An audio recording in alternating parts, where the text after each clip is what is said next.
होगा आज टोटल में आप नोटिस करिए 4 क्लास लगा। Today is the 4th class. Next chapter जो है वो इलास्टिसिटी ऑफ डिमांड है, उसमें भी लगभग 4 क्लास लगेगा। तो ये पहला 2 चैप्टर आपका यूनिट टेस्ट में आता है 100%। इसमें एडिशन भी हो सकता है तीसरा चैप्टर का, पर ये फर्स्ट 2 चैप्टर्स तो आएगा ही आएगा। और जो लोग बुक से रेफ़र करते हैं, भव्य अगर आप घर जाके देखिएगा, डिमांड के बाद सेकेंड चैप्टर कंज्यूमर इक्विलिब्रियम है, तीसरा चैप्टर इलास्टिसिटी ऑफ डिमांड है। लेकिन हम लोग पहले डिमांड किए हैं तो उसके बाद इलास्टिसिटी ऑफ डिमांड करेंगे और उसके बाद कंज्यूमर इक्विलिब्रियम पे जाएंगे। पहला चैप्टर आपकी किताब का आपके सिलेबस में नहीं है, वो है माइक्रो और मैक्रो का डिफरेंस, बस वो ऐसी इंट्रोडक्शन के लिए दिया है। बुक के हिसाब से जाएंगे तो सेकेंड चैप्टर डिमांड है, थर्ड चैप्टर कंज्यूमर इक्विलिब्रियम या थ्योरी ऑफ कंज्यूमर बिहेवियर है जो हम लोग बाद में करेंगे, और फोर्थ चैप्टर जो है वो आपका इलास्टिसिटी ऑफ डिमांड है।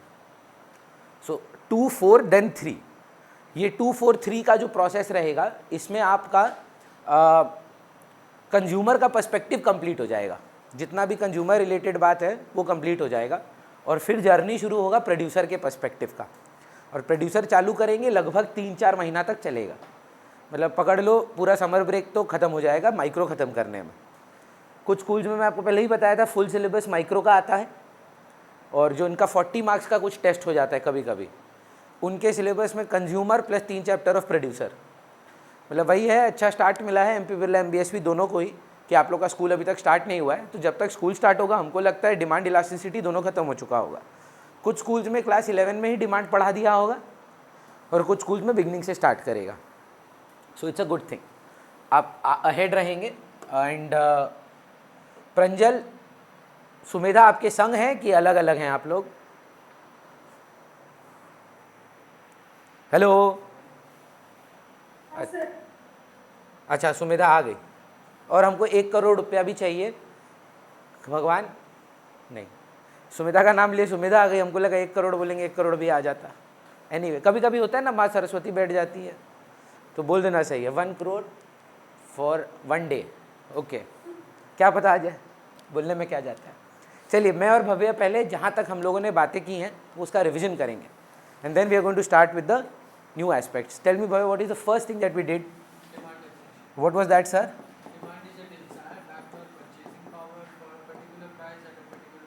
Absolutely, very crisp answer, sir. And then we did types of demand. Pushkar, can you tell me what were the types of demand? First is individual, then Market, one economic unit, more than one economic unit, ex ante, ex post, सोचा हुआ actual खरीदा, composite, multiple wants, joint demand, multiple एक commodity which is dependent on other, substitute या competitive, and derived is indirect. T shirt खरीदते समय cotton या other material भी demand करना पड़ता है। competitive is substitute, है ना? कॉम्पोजिट इज मल्टीपल वॉन्ट्स, किए थे ना आपने। फिर अगर आपको याद हो, we had talked about the law of demand states that other things remaining constant, ये बोलना जरूरी है।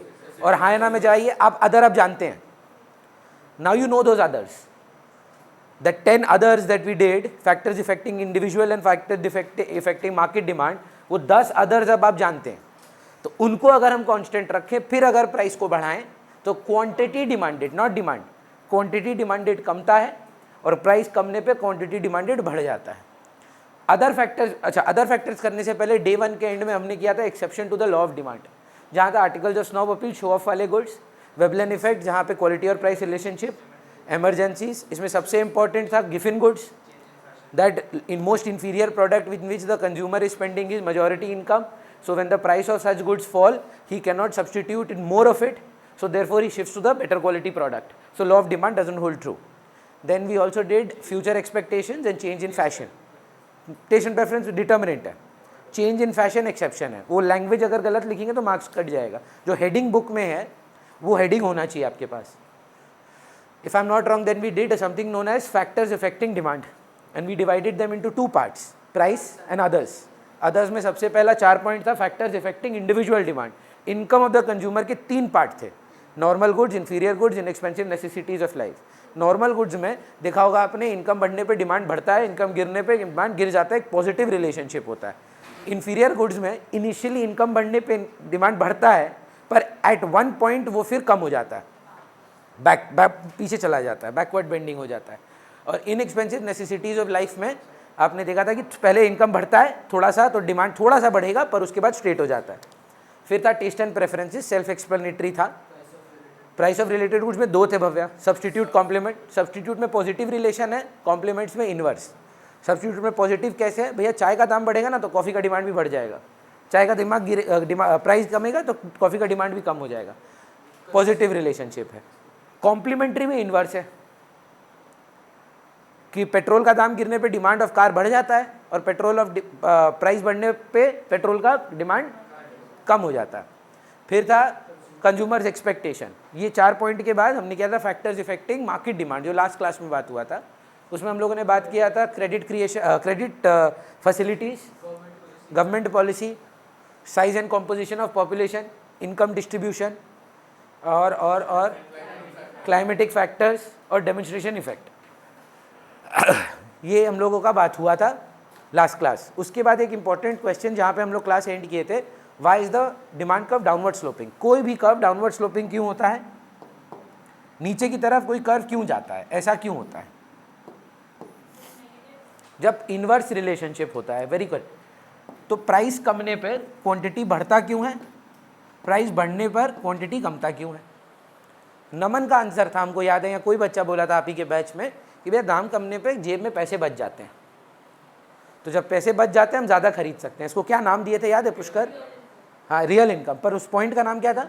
Income effect. मैं लास्ट क्लास भी इस पे एम्फेसिस किया था भव्या, इसमें क्या इनकम चेंज हो रहा है कि प्राइस चेंज हो रहा है? प्राइस चेंज होने की वजह से आपका परचेजिंग पावर बढ़ रहा है, इनकम नहीं बढ़ रहा है। इनकम बढ़ना मतलब समझते भव्या?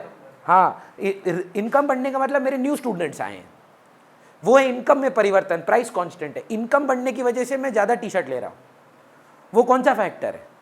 अदर फैक्टर है। अब ये लोग क्या जस्टिफाई कर रहा है, बोला यार दाम गिरने पे तुम ज़्यादा क्यों ले रहे हो? They are trying to give you the justification of the law of demand, and the law of demand is related to price, not other factors. In fact the other factors are kept constant. So कभी भी income effect को income of the consumer को explain करके मत आ जाना। Income effect refers to the fall in price or rise in price leading to a decrease or increase in the real income of the consumer. So when the real income of the consumer rises, he wants to buy more of those products. पर सबका ये decision नहीं है, पता है? पुष्पनील does not think like that. So पुष्पनील didn't think कि मैं दाम कम हो गया है इसीलिए मैं ज़्यादा खरीदूंगा क्योंकि मेरे पैसे बच गए। पुष्पनील क्या सोच रहा था कि मेरा जो दूसरा टीचर है ना, जिससे मैं पहले पढ़ता था, उसका फीस भैया से ज़्यादा है, तो मैं इसीलिए भैया को ज़्यादा प्रेफर करूंगा। So here is real income is not the concern, here वो पैसा बच गया इसीलिए हम ये करेंगे, वो कंसर्न से, वो मेंटालिटी से नहीं जा रहा है। उसका मेंटालिटी है कंपैरेटिव गुड्स के साथ, कंपेटिटिव गुड्स के साथ। बट अगेन प्रूव क्या कर रहे हैं हम हर बार कि अगर किसी चीज़ का दाम कमेगा, या तो भव्या जैसे लोग जिनके जेब में पैसे बचेंगे वो ज़्यादा खरीदेंगे, वो इनकम इफेक्ट हुआ, या पुष्पनील जैसे लोग जो कंपैरेटिवली देखेंगे कि दूसरे प्रोडक्ट के कंपैरिजन में ये प्रोडक्ट सस्ता है तो चलो ये ज़्यादा खाते हैं। ऐसा था ही नहीं कि पुष्पनील को पैसे बचाने थे। वो क्या करता है, वाइट बटर और येलो बटर में कंज्यूम का ब्रेक से वो रखता है। जो लोग खाते हैं जानते होंगे वाइट बटर थोड़ा हेल्दी और होता है रिलेटिवली, क्योंकि वो अनसॉल्टेड होता है और कम रिफाइंड होता है, उसमें कम मतलब हेल्दी फैट ज़्यादा होता है उसमें। अब हुआ क्या, वाइट बटर का ना प्राइस गिर गया, तो पुष्पनील को ये नहीं सोचना वो मेरे पैसे बच गए तो लो मैं और वो बोल रहा है मैं येलो बटर अब कम कर दूंगा। तो उसका मेंटालिटी क्या है? उसका मेंटालिटी ये नहीं है कि रियल इनकम में चेंज हुआ मेरा, उसका मेंटालिटी है कि जो प्रोडक्ट सस्ता हो गया मैं वो खरीदूंगा। So again what changed? The price of the substitute change Pushkar, और the price of the commodity will change? The price of the commodity will change because the law of demand is regarding change in its own price. The law of demand is not other factors का price. The law of demand talks about the price of the commodity. So whenever we are explaining income effect, substitution effect, do not get confused with other factors that you go and explain price of substitute good is changing. That is the biggest blunder that all or majority students have done. आया with the help of a relevant example explain the substitution effect. वो लिख के आ रहा है कि price of coffee अगर change हो जाता है तो demand का टी का डिमांड चेंज हो जाता है। आप गलत कर दिए सर, आप अपने सब्सटीट्यूट का प्राइस बदलवा दिए, वो अदर फैक्टर होता है। अगर आपको सब्सटीट्यूशन इफेक्ट समझाना है, आपको अपना कमोडिटी का प्राइस चेंज कराना होगा। जो एग्जांपल में आप मेन कमोडिटी की बात कर रहे हैं, जिसकी डिमांड में परिवर्तन है, जिसकी क्यूडी में चेंज है, प्राइस उसका चेंज करना होगा। समझ पा रहे हैं? तीसरा ना अनमोल है। अनमोल नहीं सोचता मेरे पैसे बच गए, अनमोल नहीं सोचता मेरा सब्सटीट्यूशन है। अनमोल बोलता है क्योंकि मैं कोई ज़्यादा कमोडिटी खाऊंगा, कंज्यूम करूंगा, तो मेरा सेटिस्फैक्शन उससे कमेगा, the law of diminishing marginal utility होगा। तो Anmol is not bothered about income effect, Anmol is not bothered about substitution effect, yet when he buys more he expects a fall in price.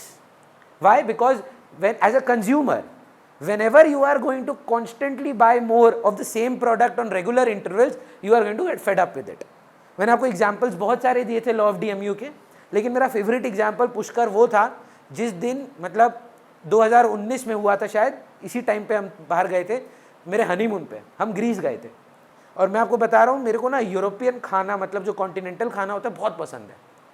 तो हम अपनी वाइफ को बोल दिए थे कि देखो ये अभी 12 दिन का ट्रिप है, हम अंग्रेज हैं, रोज़ हम वहाँ पे खाएंगे मतलब प्लेटर पूरा sausages salami, they are known, Europeans are known for this kind of meat platters. 1 दिन 2 दिन 3 दिन 4 दिन 5 दिन 6 दिन, 7वें दिन हम अपनी वाइफ को बोले यार कोई इंडियन रेस्टोरेंट खोज सकते हैं क्या। मेरी वाइफ बहुत ज़ोर से हंसी, बोली क्यों, तुम तो यूरोपियन थे। बोला 7 दिन खा खा के ना हम पक गए, और आप बिलीव नहीं करेंगे ग्रीस में हमको कोई इंडियन रेस्टोरेंट मिला ही नहीं। हम घर आए, मम्मी को गेस करिए क्या बोले, मम्मी प्लीज़ दाल चावल आलू चोखा बना देना। जिस खाने को हम लिटरली गाली देते हैं कि रोज़ ये कैसे खा सकता है कोई। लॉ ऑफ DMU का मतलब in real life day to day application है, और आपका जो 3rd चैप्टर है ना कंज्यूमर बिहेवियर, उसमें भी काम आता है। बट एक बच्चा ना लास्ट बैच में बहुत ब्रिलियंट क्वेश्चन पूछा कि लॉ ऑफ DMU हम जानते हैं, लॉ ऑफ DMU ये कैसे प्रूफ कर रहा है कि दाम कमने पे आप ज़्यादा खरीदते हैं। तो क्रक्स तो वही है, क्रक्स तो वही है ना, सिंपल सा बात है। हम आप एक एग्जांपल देते हैं तेरे को पुष्कर, ये ट्रू होता है ठीक है। Till the month of December my fees will remain the same. In January पूछेगा अपने सीनियर से, I will reduce my fees to 1 subject 1000, 2 subject 1500। कारण जानते हैं, क्योंकि मैं जानता हूं मेरा काम हो चुका है दिसंबर तक। I know that I have finished my syllabus, done my revision, जितना मेरे को काम करना था, मेरे को जितना लिखवाना था, मैं सब पढ़ा चुका हूं। How can I motivate my students to continue till Jan Feb March. सोच कर देखो, दिसंबर में ना बहुत लोग छोड़ेगा पुष्पनील मेरे को कि अब घर पे पढ़ेंगे, भैया तो हो गया काम। अगर मेरा सिलेबस आपके साथ कंप्लीटेड है तो आप क्यों आएंगे, है ना। डाउट्स होगा, मैक्सिमम क्या होगा, 1 आदमी नहीं आएंगे, उससे ज़्यादा तो नहीं आएंगे। You will not attend all the classes. मेरे को ये रियलाइजेशन है, तो मैं क्या बोलता हूँ बच्चा को, तेरा दाम कम कर देते हैं। अभी 1500 है एक सब्जेक्ट का, 1000 रुपये कर दिया। हो क्या रहा है नोटिस कर, क्योंकि मेरे को पता है तुम्हारा मार्जिनल यूटिलिटी फॉल करेगा तो मैं दाम गिराऊंगा। सो लॉ ऑफ डिमांड को सपोर्ट करता है लॉ ऑफ DMU, तो वो हम लोग को समझाना होगा। क्लियर है सर। 2 पॉइंट और है, जैसे ये तो जस्टिफिकेशन है ना, बाकी 2 पॉइंट ऑब्जर्वेशन है। बाकी 2 पॉइंट कोई रीजन नहीं है, ऑब्जर्वेशन है। ऑब्जर्वेशन का मतलब ये देखा जाता है, ठीक। तो फर्स्ट पॉइंट क्या था, इनकम इफेक्ट। सेकंड पॉइंट क्या था, सब्स्टिट्यूशन इफेक्ट। इन दोनों को मिला के कुछ बताए थे क्या होता है क्या, कि नहीं लिखवाए थे तुम लोग को। इन दोनों का एडिशन एग्जाम में पूछता है, what is meant by price effect. Please लिख लो अगर नहीं डिक्टेट किए थे। Price effect is equal to income effect and substitution effect. Price effect is equal to income effect plus substitution effect. तो गलती क्या किया भव्या तेरे स्कूल का बैच में, पता है एक बच्चा, हमको याद है ईशा का गलती था ये, तो ईशा बोर्ड में की है ऐसा गलती। उससे पूछा गया था कि प्राइस इफेक्ट क्या है, ठीक है, वो क्या लिख के आई, price effect is equal to income effect plus substitution effect. इसमें कुछ गलत लिखी, पर income effect substitution effect explain नहीं की, तो मार्क्स नहीं मिलेगा। तो आपसे ये नहीं पूछा जा रहा है फॉर्मूला दो, आपसे पूछा जा रहा है भाई प्राइस इफेक्ट के 2 कंपोनेंट्स होते हैं, आप वो 2 कंपोनेंट्स को एक्सप्लेन करो। अलग से इनकम इफेक्ट भी पूछ सकता है, अलग से सब्स्टिट्यूशन इफेक्ट भी पूछ सकता है, दोनों भी पूछ सकता है। लॉ ऑफ DMU था तीसरा। 4th and 5th, as I was saying, is observational. They will prove only one thing. What are we proving? Tell me again. And what is the crux of it? When prices fall, why do you buy more? That is what we are discussing. बोल रहा है पैसे बच गए, सस्ते हो गए, मजा नहीं आ रहा था, दाम कमाओ। सिंपल खाटी बात कर रहा है बड़े बड़े शब्दों के साथ। वर्ड यूज कर रहे हैं, इनकम इफेक्ट, सब्स्टिट्यूशन इफेक्ट, हो क्या रहा है, पीसा बच गया भाई, सस्ता हो गया मेरा प्रोडक्ट, तो हम ज्यादा नहीं लेगा, ज्यादा कंज्यूम किए जा रहे हैं, लॉ ऑफ डीएमयू हो जा रहा है, आप सस्ता करो। बाकी 2 पॉइंट आप नोटिस करिएगा, बुक में भी और अभी भी आप डिस्कस करेंगे, ये दोनों ऑब्जर्वेशनल है, कोई रीजन नहीं है, बोला ये देखा जाएगा क्या, जिन गुड्स का सेवरल यूजेज है, several uses of a commodity, कोई डिमांड ऐसा होता है ना जो एक कमोडिटी मल्टीपल वांट्स को सेटिस्फाई कर दे, उनको क्या बोलते हैं, बोलते क्या है, कॉम्पोजिट डिमांड। तो इन कॉम्पोजिट डिमांड्स की प्रोडक्ट के थ्रू हम इसको अब एक्सप्लेन और प्रूव करेंगे observationally that when prices fall people tend to buy more. Give me a good example Pushkar of a composite. Milk, let's go with milk, और electricity, whatever is comfortable. Bhavya electricity ले लेते हैं, तो आपका current electricity bill कितना आता होगा Pushkar on an average? 8,000, क्योंकि समर्स में थोड़ा ज़्यादा आता है, विंटर में कम आता है एक्सेट्रा। तो पुष्पनील चिट्ठी आता है पुष्कर को, sir if you keep the same maintenance of the electricity bill your bill will come at 80,000 rupees. तो प्राइसेस बढ़ गई हैं। अब हमको बताइए, मैंने लास्ट क्लास भी पूछा था आपसे, सर आपके आपके आपके लाइफ स्टाइल में क्या चेंजेस आएंगे, है ना? हाँ हाँ, अब पर नॉर्मली लोग क्या करेंगे, नॉर्मली कंजम्पशन रिड्यूस कर देंगे।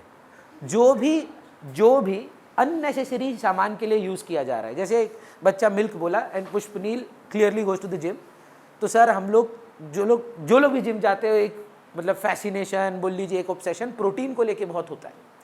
और कोई भी इंसान अगर मान लीजिए 1 साल से ज़्यादा जिम जाता है तो वो समझ जाता है कि it is 75% nutrition and 25% workout, तो फूड पे बहुत फोकस करता है। तो अगर आप 2 मिनट दिमाग लगाएं, मिल्क अगर महंगा हो जाता है ना, तो पुष्पनील घर पे बोलता है कि आप सिर्फ वे निकालने के लिए मिल्क यूज़ करो, बाकी चीज़ पनीर फनीर हमको नहीं खाना, दही हमको नहीं खाना। कि अगर कोई चीज़ महंगी हो गई है, मोस्ट इंपॉर्टेंट इसमें क्या है मेरे लिए, मान लीजिए मिल्क का वे निकालना, आपको वे प्रोटीन ना दूध का छेना से बनता है, तो आपको पता होगा एग्जैक्टली, वो छेना बन जाएगा। So he will only substitute it, वो शिव जी पे नहीं चढ़ाएगा, फिर he will only use it for the most important thing, कि उसको लगता है सबसे ज़्यादा इंपॉर्टेंट है तो मैं यही करूँगा। अब यही चिट्ठी आता है कि इलेक्ट्रिसिटी बिल सर आप जितना यूज़ कर रहे हो 800 रुपया बिल आएगा सेम कंजम्पशन का। अब सारा अननेसेसरी थिंग्स भी ट्राई करेंगे कि आप इलेक्ट्रोनाइज मतलब क्या बोलेंगे, इलेक्ट्रिसिटी पे डिपेंड करेंगे, है ना। You will try to get it automated, you will try to think about dishwashers, you will try to think about washing machines, because if electricity is so cheap, you will also try to buy more of those goods which are not even directly necessity. So again, कोई logic नहीं है, हाँ या ना, it's only an observation कि several uses of commodities वाली चीज़ों के साथ जब उनका दाम बढ़ जाता है तो आप सिर्फ मोस्ट इंपॉर्टेंट यूज़ के लिए उसको यूज़ करते हैं, है ना। आई डोंट नो आपके साथ हुआ है कि नहीं, मैं आपको एग्जाम्पल, मेरे साथ तो होता है। Have you ever used your phone on roaming, international roaming, domestic roaming, roaming समझते हैं? Do you start doing internet randomly and start sending snaps और only the most important calls? क्योंकि रोमिंग महंगा होता है यार, आपको बता रहे हैं। जब हम बाहर जाते हैं मेरा नंबर ऑन रहता है, क्योंकि ऑब्वियसली मेरा प्रोफेशन में फ़ोन बहुत रेलेवेंट है, न्यू एनरोलमेंट, डाउट्स, ये वो है तेन, तो हमको ऑन करके जाना होता है। तो हम थाईलैंड भी अगर जा रहे हैं तो इंटरनेशनल रोमिंग है। आप जानते हैं एक इनकमिंग कॉल का 8 रुपया लगता है हमको, इंटरनेशनल है ना, रिसीव करने का पैसा लगता है। तुमको क्या लगता है रैंडम लोग का फोन उठाएगा? Hello Bajaj finance credit card company, most important only, है ना। तो I start reducing my consumption of telecommunication services and only use it for the most important calls. Maybe I just pick up my parents का call, right. So that is what you are trying to understand here. चलेगा? Next is number of buyers.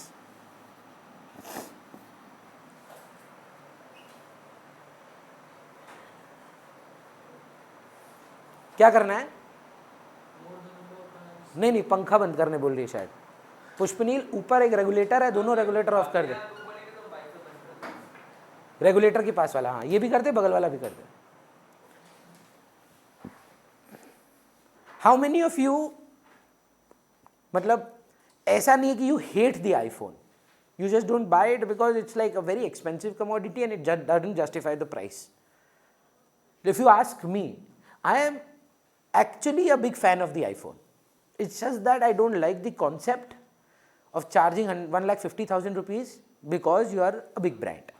मेरे को issue ये है और कोई नहीं. If you ask me, it is one of the greatest phones ever made in terms of encryption, in terms of safety, in terms of everything. IPhone के beyond कोई भी फ़ोन नहीं है, ये सच बात है, एकदम सच बात है, कोई डिनाइबिलिटी नहीं है. But the price that they charge is a very premium price. That is my point. So I am going to tell you 1,50,000 rupees में आईफोन मिल रहा है. How many of you would be willing? Please raise your hand. No one. Okay, 1,20,000. Okay, 80,000, 60,000. एक हाथ, दो हाथ. It's a good deal. If you are not raising a hand, that means that you might have something against the iPhone. अच्छा 40. अच्छा हो क्या रहा है, नोटिस कर रहा है अनमोल? क्यों? बहुत लोगों का डिजायर डिमांड में बदल रहा है. बहुत लोगों का purchasing power at a particular price justify हो जा रहा है. मे भी मेरे जैसा आदमी नहीं ले पा रहा था क्योंकि पैसे नहीं थे, पर भव्य जैसा आदमी नहीं ले पा रहा है क्योंकि दाम ठीक नहीं था. जैसे जैसे दाम कम होते जा रहा है, बहुत लोगों का डिजायर डिमांड में कन्वर्ट होते जा रहा है. जैसे how many of you would be ready to pay 50,000 rupees for the PlayStation 5? 40, 30, 20 में देंगे तो जो नहीं भी खेलता वो भी ले लेगा. बोलेगा कि 20,000 रुपये में PlayStation मिल रहा है. भाई कारण क्या है इसका? कोई लॉ ऑफ DMU नहीं, कोई इनकम इफेक्ट नहीं, कोई सब्सटीट्यूशन इफेक्ट नहीं. बोल रहा है कि जैसे जैसे दाम गिरता है, desire backed by purchasing power लोगों का बढ़ते जाता है. सो 5 पॉइंट हुआ है टोटल में. तो हम लोग के एग्जाम में पूछा जा सकता है व्हाट इज मेंट बाय. जरूर हो सकता है, पर वो एक्सेप्शन है, वो नॉर्मल सी नहीं है. नॉर्मल सी क्या है? प्राइस गिरने पे लोग ज्यादा खरीदेंगे. पर क्या वेबलन इफेक्ट होता है? हाँ होता है, पर वो क्या है? एक्सेप्शन है. Exceptions are not the norm. That is why they are the exception. है ना? नॉर्मली ये होता है, एक्सेप्शन जरूर हो सकता है, no doubt about it. Agreed? So ये हमारा 5 पॉइंट है for a 6 mark answer. You have to write at least 4. कल एक बच्चा मैसेज भी किया था मेरे को कि भैया in 6 mark question how much do we right.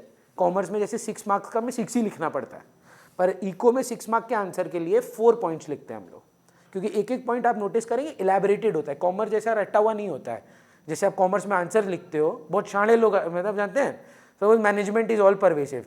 This is the most important function of management. Management can not function without this point. एक ही लाइन मतलब एक्टिव पैसिव किए जा रहा है ना? वो गाना नहीं, तेरे मस्त मस्त दो नैन मेरे दिल का ले गए चैन, मेरे दिल का ले गए चैन, तेरे मस्त मस्त दो नैन. मतलब खाली लेंथ ऑफ द आंसर बढ़ाना है. कॉमर्स में चल जाता है ना? कॉमर्स में is okay.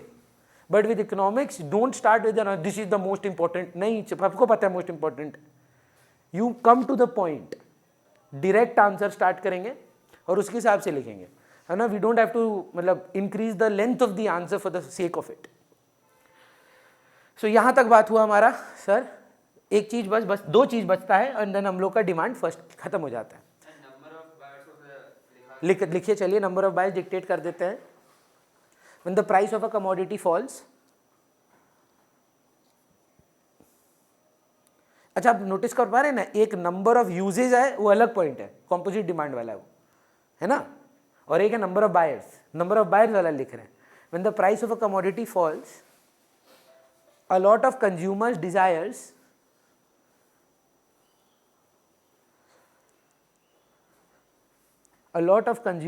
desires are converted into demand. A lot of consumers' desires are converted into demand. बस इतना ही काफ़ी होगा, उसके बाद आप इसको एक्सपैंड करना. चलिए सुहानी, लॉ ऑफ डिमांड बताएंगे थोड़ा? एक second. Sir, can you please explain what real income is? Absolutely, Darsh. When the price of the commodity will fall, you will generate some savings. That savings is an accounting term. In economics, we call that real income. आप अगर कोई commodity खरीदते हैं जिसका दाम 100 रुपया है, 5 लेते हैं तो 500 रुपये लगते थे, अब उसका दाम 60 रुपये हो जाता है, आप 5 ही लीजिए एक बार, तो 300 रुपये हुआ। जो 200 रुपये बच गए, जो 200 रुपये बच गए दर्श, that is increase in real income. चलेगा? तो ये हम लोग को पहले समझना था। हाँ सॉरी, बात हो रहा था लॉ ऑफ डिमांड का। थोड़ा बताइए ना, लॉ ऑफ डिमांड को कैसे स्टेट करते हैं? When other factors are constant. आगे बोल।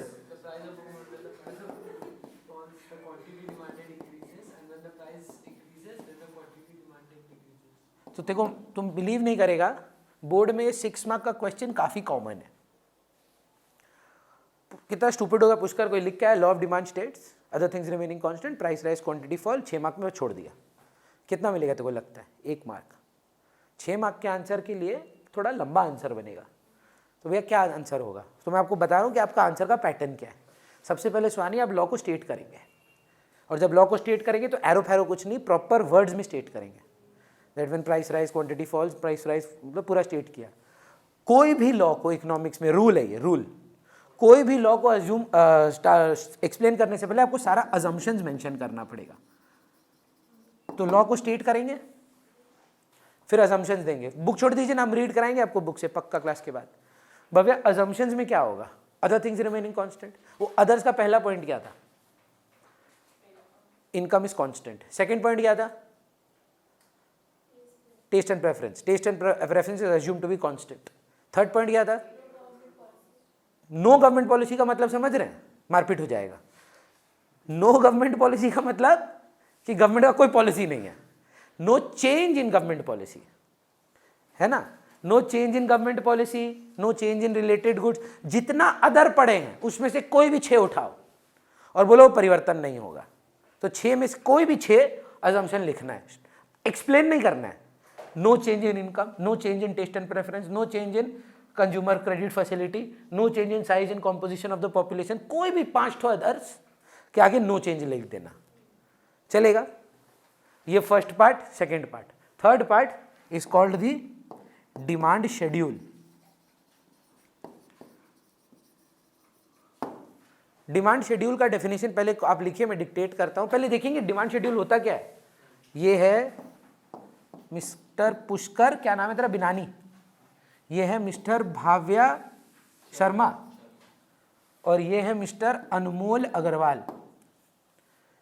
दाम जब चलता है 10 रुपया का, पुष्कर बिनानी जो है वो 100 चॉकलेट खाते हैं, भव्य शर्मा 5 चॉकलेट खाते हैं, अनमोल अग्रवाल जो है वो 500 चॉकलेट खाते हैं। मे भी 1 साल का मे भी कंजम्पशन है। 12 रुपया पे हो जाने पे पुष्कर बिनानी जी ये 99 रुपये पे 99 चॉकलेट पे आ जाते हैं। उनको फर्क नहीं पड़ा, पर लॉ ऑफ डिमांड काम किया, एक ही से गिरा पर गिरा। भव्या जी क्या करते हैं, वो 1 पे आ जाते हैं, ड्रास्टिकली बोलते हैं हम 4 छोड़ देंगे। अनमोल ये देखकर 2 पे आ जाता है। भैया पॉइंट क्या आपका? देखो रिस्पॉन्स बोला था, मैग्नीट्यूड का बात नहीं किया था। प्राइस राइज, क्वांटिटी गिरना, 500 से 200 भी गिरना होता है, 100 से 99 भी गिरना होता है, 5 से 1 भी गिरना ही होता है। ये जो आप देख रहे हो इसको बोलते हैं डिमांड शेड्यूल। अपने वे में इंग्लिश में बोल पाएगा डिमांड शेड्यूल है क्या? तुम तो लॉ ऑफ डिमांड बोल रहा है। Demand schedule is the tabular representation of the law of demand. जब आप टेबल फॉर्म में लॉ ऑफ डिमांड, वो देखिए क्या बोला, व्हेन प्राइस इंक्रीजेस, वो तो लॉ ऑफ डिमांड है।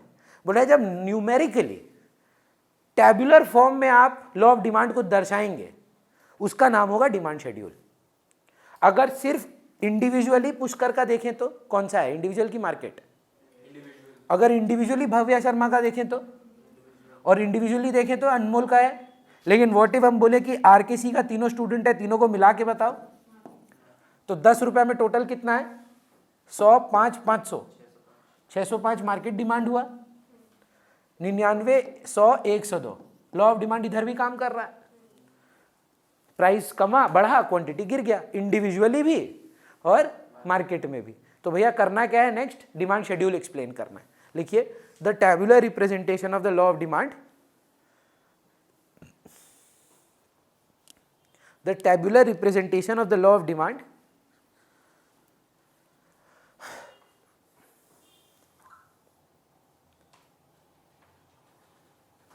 is called the demand schedule. It can be further divided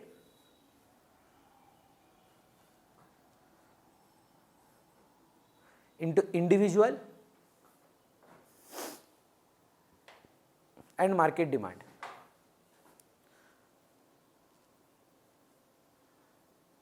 Market demand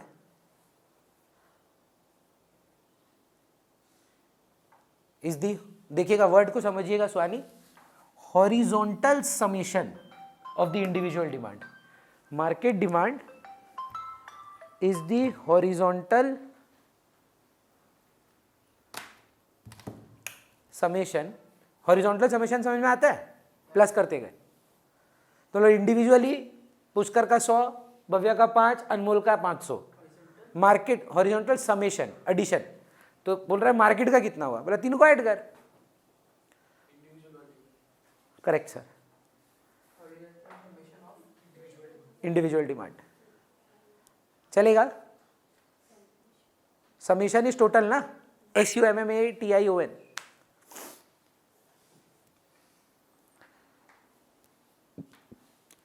done sir.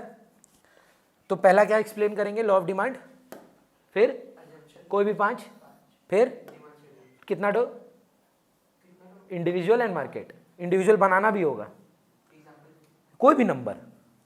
Law of demand पूरा करना, दाम गिरने पे क्वांटिटी बढ़ाना, दाम बढ़ने पे क्वांटिटी गिराना, कुछ भी चलेगा. कोई नंबर लर्न नहीं करना है, कोई नंबर लर्न नहीं करना है, चलेगा.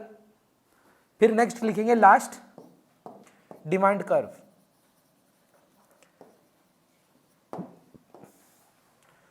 गेस करेंगे डेफिनेशन क्या होगा इसका सर. अगर ये, very good sir, excellent answer. The graphical representation of the law of demand is the demand curve. Excellent answer. बोल रहा है ये कौन सा एक्सप्लेनेशन है लॉ ऑफ डिमांड का, ये टेबल में है. ये भी तो लॉ ऑफ डिमांड ही दिखा रहा है. कैसे बोल रहा है, दाम इतना था, ठीक है, इतना पे इतना. उसका डायग्राम समझ, इसको नया बड़ा करके करते हैं. ये है मेरा डिमांड कर्व. 1500 पे 300 बच्चा, प्राइस क्वांटिटी. 1600 फीस कर देंगे, other things remaining constant. Most probably Pushkar छोड़ देगा. लॉजिकली ये तो बात है. अगर एक्सेप्शन नहीं है और अदर फैक्टर्स कांस्टेंट हैं, फंडामेंटली पुष्कर को क्या करना चाहिए, छोड़ देना चाहिए. तो इसका मतलब ये मे भी ऐसे और भी बच्चे होंगे. 290 पे आ गया. देखिए लेफ्ट में आया ना, जब आप प्लॉट किए तो ये पहले से कम हो गया. यहीं पे अगर हम बोले यार हम तो तुमको 1400 में पढ़ाने के लिए रेडी हैं, तो शायद 300 से ज़्यादा लोग आएंगे. हाँ या ना, लॉ ऑफ डिमांड तो यही बोलता है. तो प्राइस कमने पर क्वांटिटी बढ़ गया, प्राइस बढ़ने पर क्वांटिटी कम गया. ये किसका था जानते हैं, ये पुष्कर बिनानी का था. हाँ या ना में जवाब दीजिए भैया. ऐसे 3 तो बनेगा. ये बनेगा भव्या शर्मा का, तीसरा वाला बनेगा अनमोल अग्रवाल का, और चौथा वाला बनेगा इन तीनों का एडिशन. भैया एडिशन कैसे होगा, एक तो बहुत फ्लैट कर्व बनाना. बोलो क्यों, ऐड होते जाएगा. ये भव्या का था, ये पुष्कर का था, ये अनमोल का था. इन तीनों को ऐड करेंगे तो मार्केट का आएगा. तो बुक में दिया है A, B, C market demand, A + B + C.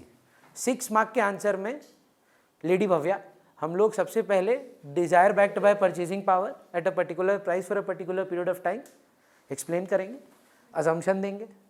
5 कोई भी. फिर हम डिमांड शेड्यूल बताएंगे. क्या होता है demand schedule, tabular representation of the law of demand which is individual and market. Individual में कोई भी 2 जन ले लीजिएगा अगर 3 नहीं लेना है. 2 भी इंडिविजुअल लेकर तीसरा में मार्केट हो जाता है. बुक में शायद ना A और B ही दिया है, C दिया नहीं है. हाँ, करना ही होगा नंबर्स के थ्रू. किसका, पहले desire back by purchasing power demand होता है, फिर लॉ ऑफ डिमांड एक्सप्लेन करना है, फिर लॉ ऑफ डिमांड का अजम्पशन देना है, डिमांड स्टेट करना है, फिर लॉ ऑफ डिमांड को स्टेट करना है, फिर अजम्पशंस. जो भी अदर फैक्टर्स होता है ना पुष्पनील, जैसे तुम किया था शायद मेरे साथ लास्ट क्लास में आया था ना, तो एक था individual demand, factors affecting individual demand और एक था फैक्टर्स इफेक्टिंग मार्केट डिमांड। तो जो कोई भी उनमें से 5 उठाना है और उसमें लिख देना है नो चेंज। एक बार can I show that to you, give here. So anybody who has the book please go to the demand curve का statement of the law and tell me big big bold bold में क्या क्या है। Late पुष्पनील read ना भव्या एक बार। When they start, tell the heading ना, page number अलग हो सकता है। What number is the heading? 2.2 ऐसे रहता है ना, वो कुछ लिखा हुआ ऊपर 2.4.2। सबसे पहले क्या लिखा है? Statement of the law. देख स्टेटमेंट ऑफ द लॉ क्या बोलता है? Price rise, quantity fall, price fall, quantity rise. फिर क्या है देख? नहीं, नेक्स्ट हेडिंग अजम्पशन। सेकंड चीज क्या एक्सप्लेन करना है? अजम्पशन। देख उसमें से कोई भी 5 पढ़ ले। No change in income, no taste and preference change, constant, normal good है, कांस्टेंट है। इनमें से कोई भी 5 कर लीजिए आप, या अदर्स में से आप अपना बना लीजिए कि कोई भी 5 चेंज नहीं होगा। नो गवर्नमेंट पॉलिसी नहीं, no change in government policy.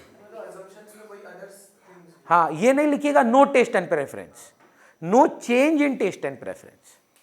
समझ रहे हैं? अगर आप लिख के आते हैं no income of the consumer, तब मतलब उसके पास पैसा ही नहीं है खरीदने का। आप क्या लिख के आएंगे? No change. अगर आप लिख के आते हैं no price of related goods, मतलब तो फ्री में बिक रहा है ना। आप क्या लिखेंगे? No change in the price of related goods. चलेगा सर? नेक्स्ट। हाँ बोलना। इनकम को हम अलग लिख सकते हैं। इनकम में तीनों अलग लिख सकते हैं। नहीं, है या नॉर्मल गुड। इंफीरियर में बात ही नहीं करते हम लोग। Law of demand is applicable primarily for normal goods. Inferior goods के बारे में तो सर गिफिन विफिन आ जाता है, एक्सेप्शन हो जाता है, तो उसके बारे में बात ही नहीं करते। इनएक्सपेंसिव नेसेसिटीज तो खुद एक एक्सेप्शन हम लोग पढ़ चुके हैं। सो जो बात होता है वो जनरली नॉर्मल गुड के बारे में ही होता है। पुष्पनील फिर क्या है चेक कर। नेक्स्ट हेडिंग पढ़ के सुनाएगा। बुक की डेफिनेशन क्या है?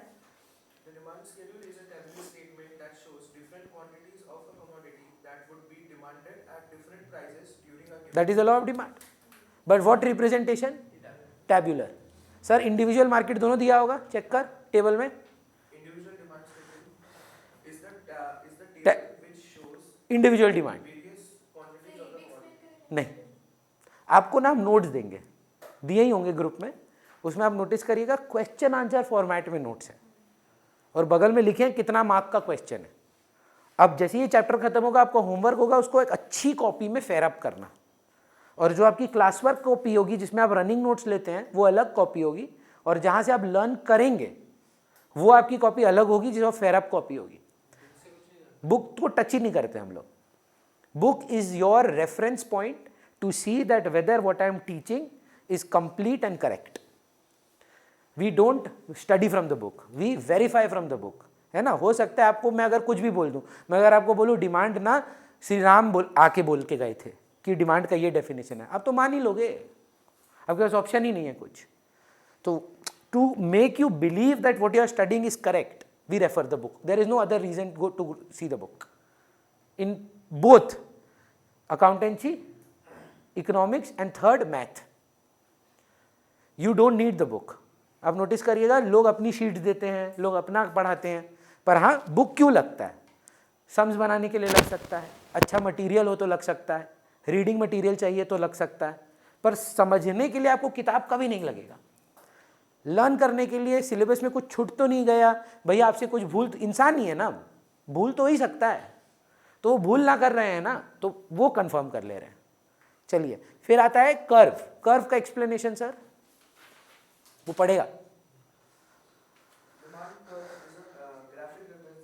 Graphical representation of the law of demand is the demand curve. Same दिखेगा वहां पे आपको सर, इंडिविजुअल और मार्केट दिखाओ। इंडिविजुअल वाला देखिए एक ठो है और मार्केट वाला को ऐड कर दिया 2 ठो को, देखिए। हाँ, डिमांड कर्व एक्सप्लेन करेंगे, इंडिविजुअल बनाएंगे, मार्केट भी बनाएंगे। करेक्ट। मतलब देखिए प्रे करिए कि ऐसे डायरेक्ट क्वेश्चन ना आए। डायरेक्ट क्वेश्चन का बेस्ट पार्ट जानते हैं, 6 on 6 मिलता है, घुमाया नहीं है ना। What is law of demand, जो नहीं भी समझा कॉपी पेस्ट। पर ये आंसर का एक ड्रॉबैक है, एज शी सेड, समय बहुत ज़्यादा लेगा। सो हमारा पेपर डिवाइडेड रहेगा, डायरेक्ट क्वेश्चन रहेंगे बहुत थोड़े बहुत, और कुछ एप्लीकेशन बेस्ड रहेंगे। बच्चे प्रे करते हैं कि डायरेक्ट क्वेश्चन आए, हम प्रे करते हैं ना आए, आपका पेपर कंप्लीट नहीं होगा। अगर डायरेक्ट क्वेश्चन ज़्यादा आ गए, जहाँ पे हर डायरेक्ट क्वेश्चन में याद रखिए मेहनत ज़्यादा होगा, क्योंकि डिफ़िकल्टी लेवल वहाँ कॉन्सेप्ट नहीं है, कुछ नहीं है। देखिए ऑर्डर है एक, demand, assumption, schedule, individual market, curve, individual market. अब आपको 6 मार्क के लिए काफ़ी मेहनत करना पड़ेगा। मेहनत in the sense not because it is tough but because it is lengthy. with the help of, अच्छा, why are all Giffen goods not inferior goods but all inferior goods Giffen goods, या vice versa? सारा Giffen inferior क्यों है और inferior Giffen क्यों नहीं है ना? तो वो तो अब एक्सप्लेन करना पड़ेगा ना, पर कितना लंबा आंसर हो जाएगा, 3 लाइन के ऊपर नहीं जाएगा ये आंसर, हाँ या ना? But these are conceptual questions, समझ रहे? तो वहाँ घुमाते हैं, केस स्टडी देगा और बोलेगा बताओ कि ये चेंज इन क्यूडी हुआ कि चेंज इन डी हुआ, बढ़ा कि गिरा, मतलब आप बताना। हाँ सर, हम लोग बात कर रहे हैं कार्स का, हुआ क्या, साइकिल का दाम कम हो गया, साइकिल सस्ती हो गई, उससे पेट्रोल की डिमांड में क्या इंपैक्ट आएगा? क्या गजब का क्वेश्चन है, सोचो। कोई रिलेशन है साइकिल और पेट्रोल का? पर आंसर गजब का है। If the price of cycles fall, people will start riding cycles, car लोग कम करेंगे, पेट्रोल कम हो जाएगा। एब्सोल्युटली, एब्सोल्युटली लिखना तो पड़ेगा आपको कि ये देखो लॉ ऑफ डिमांड काम कर रहा है या नहीं काम कर रहा है, तो वही सब चीज़ें आपको सोचनी पड़ेंगी। Is that absolutely clear? Last part पे चलते हैं, फिर यहाँ पे हमारा चैप्टर कंप्लीट होगा। हेडिंग दीजिएगा मूवमेंट वर्सेस शिफ्ट। अगर लॉ ऑफ डिमांड से रिलेटेड है तो, एक्सेप्शन पूछा तो वाई इज द डिमांड का डाउनवर्ड स्लोपिंग पूछा, नीड नहीं है। लेकिन लॉ ऑफ डिमांड के बारे में अगर कोई क्वेश्चन है, हाँ पर पॉइंट तेरा वैलिड है, एक्सेप्शन होता ना तो हम पहले लॉ ऑफ डिमांड एक्सप्लेन करता कि भाई ये होता है लॉ ऑफ डिमांड, ये चीज में नहीं पूरा होता। तो I agree with Pushpanil, better है कोई भी अगर related to law of demand question है, एक्सेप्शन है कि नहीं है, explain the law of demand first, state it at least. तो मूवमेंट वर्सेस शिफ्ट,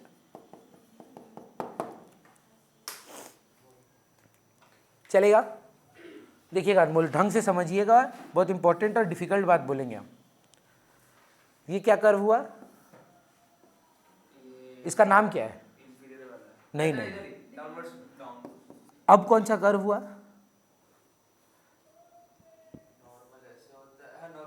यही गलती नहीं करना है, हाँ समझिए क्यों। तुम फंडामेंटली गलत हो। अभी सुनो मेरा बात, एक्सिस में देखो, चेक करो क्या है, और तुम जो बोल रहे हो वहां पर होने के लिए इनकम और क्यूडी चाहिए था। ये वाला था नॉर्मल, ये था इंफीरियर, ये था इनएक्सपेंसिव। पर एक्सिस चेकआउट करो, क्या ये डिमांड कर्व्स हैं? बिल्कुल भी नहीं। ये relationship of income with demand है। डिमांड कर्व के लिए रिश्ता किन दोनों के बीच में चेक करना होगा? सिर्फ और सिर्फ प्राइस और क्वांटिटी ऑफ डिफरेंट कमोडिटीज और ऑफ द सेम कमोडिटी। बोलिए, यहां अलग अलग कमोडिटी होने से चलेगा कि ये price of tea and quantity demanded of tea ही होना होगा? सेम कमोडिटी, क्योंकि अगर आप ऐसा किए हैं प्राइस ऑफ टी और क्वांटिटी डिमांडेड और कॉफी, तो price of complement goods inverse होता है। बच्चा इसको लॉ ऑफ डिमांड का डिमांड कर्व बना के आ गया, पर डाउनवर्ड स्लोपिंग है भैया। पर एक्सिस तो देखो, डिमांड कर्व होने के लिए, डिमांड कर्व होने के लिए जो आप अभी पढ़े, law of demand assumption, the tabular representation of the law of demand, the graphical representation of the law of demand. And law of demand में क्या दो चेंज होता है? Price of the commodity and quantity of the commodity. So अगर excess में आपने अलग अलग चीजें ली हैं तो वो रिलेशनशिप को डिपिक्ट कर रहा है। ध्यान दीजिएगा, it might depict the relationship between price and quantity of some other commodity, but that is not the demand curve. Pushpanil, for it to be the demand curve, what it needs to be? The price of the commodity and the quantity of the same commodity, sir. Correct. तो मान लीजिए पुष्पनील, ये आपका sir demand curve है. इन prices पर आप इतना quantity demand करते हैं. You know how these are plotted, right? Normal curve है. तो बेसिकली प्लॉटिंग हो रहा है, ये प्राइस है 10 रुपया, उस पर अनमोल 100 चॉकलेट खा रहा था. प्राइस कम हो गया, समझ में आ रहा है कम हुआ है? ये प्राइस नीचे जाके 9 रुपये पे आ गया. अनमोल बोल रहा है अब से हम 105 चॉकलेट खाएंगे. क्या आपको 100 से 105 बढ़ते हुए दिख रहा है? किसकी वजह से? प्राइस कमने की वजह से क्वांटिटी बढ़ रहा है. सर कर्व में अगर बात करें, भव्या, लेडी भव्या नहीं, मेल भव्या, सर ये पॉइंट से ये पॉइंट में एक शिफ्ट हुआ है कि मूव कर रहा है? सेम कर्व पे ही मूव कर रहा है? शिफ्ट हुआ है कि उसी कर्व पे? अच्छा, शिफ्ट होता है बदल जाना, और मूव करना होता है उसी पे डायरेक्शन में आगे पीछे होना. तो आराम से समझिए, यहां शिफ्ट हुआ है कि मूवमेंट है.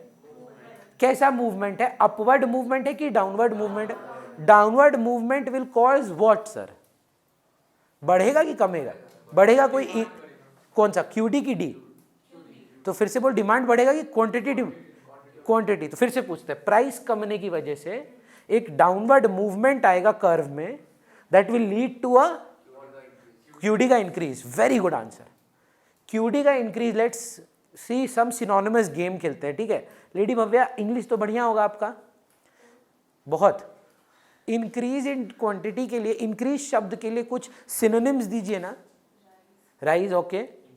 इंक्रीमेंट, नव्या? हम ट्राई करें, क्या पता किसी का खुद ही. और हाई के और अलावा शायद नहीं कर पाए क्योंकि वर्ड थोड़ा सा अनकॉमन है. Can I call it extension? The word extension will be used. Let me change this color. The word extension will be used. Please focus करिए, please. The word extension will be used when price fall, quantity will rise. What is the leading factor of this? Price rise or fall? What is it causing? A QD increase, a shift or a movement. Movement along the demand curve. Acceptable है? इसको क्या बोलेंगे? Very good answer. Downward movement along the demand curve. If it is a movement along the demand curve, sir what has changed? Other factors और price? And if the price has gone down, what will it create? Increase की जगह आज से क्या बोलेंगे? Extension of quantity demanded, not demand. फिर से, अगर एक प्राइस में परिवर्तन आता है, if the price of the commodity falls, याद है दो बड़े दिग्गज थे फैक्टर्स इफेक्टिंग डिमांड में, प्राइस एंड अदर फैक्टर्स. अभी प्राइस का बात हो रहा है. अगर प्राइस में परिवर्तन आएगा, उसका इज्जत था, याद है ना? It's called movement along the demand curve. It could B downward, it could be upward. What would downward create?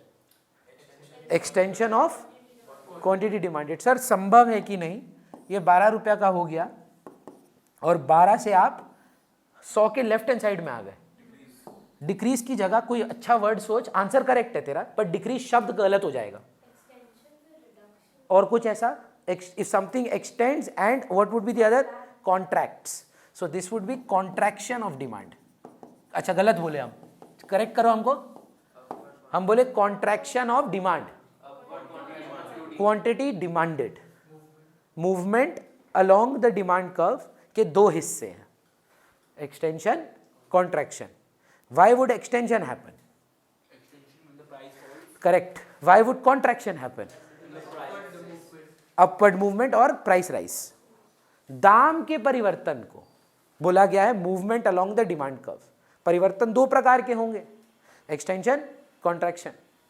इस पूरे सिचुएशन को आपको दो ऑप्शन देता हूं, आप आंसर देना lady Bhavya. Change in D की चेंज इन क्यू डी. तो इस पूरे सिचुएशन में जो आंसर आता है हमारा होता है चेंज इन क्वांटिटी डिमांडेड. एक बार रिपीट कर रहा हूं. There are two determinants to demand, primarily price and other factors. When there is a change in the price of the commodity, there could be a rise in price, a fall in price.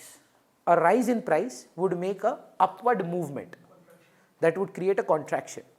of QD. If there is a fall in price, there could create an extension of QD. Agreed है?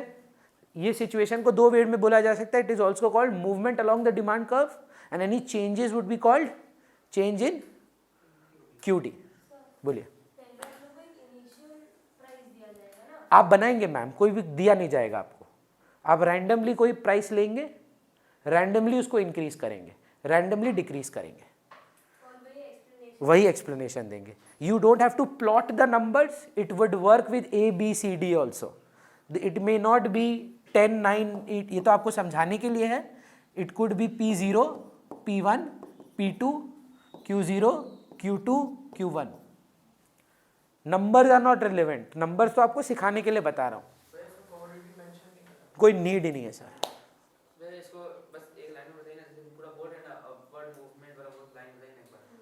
मतलब do you want me to explain extension contraction? नहीं, जो last में conclusion लिखेंगे upward movement और contraction. तो देखिए अब क्वेश्चन मांगा क्या है. अगर हमसे movement along the demand curve मांगा है तो हमको एक्सटेंशन कॉन्ट्रैक्शन दोनों एक्सप्लेन करना पड़ेगा. अगर हमसे सिर्फ एक्सटेंशन ऑफ क्वांटिटी डिमांडेड मांगा है तो हम लिखेंगे downward movement in the demand curve due to H fall in price will create an extension of quantity demanded and the same curve. अगर हमसे बोला explain contraction of demand, so an upward movement in the demand curve will reduce the price, will reduce the quantity demanded in the same curve. So that is known as movement. एक काम करते हैं आपकी सुविधा के लिए, book देंगे sir.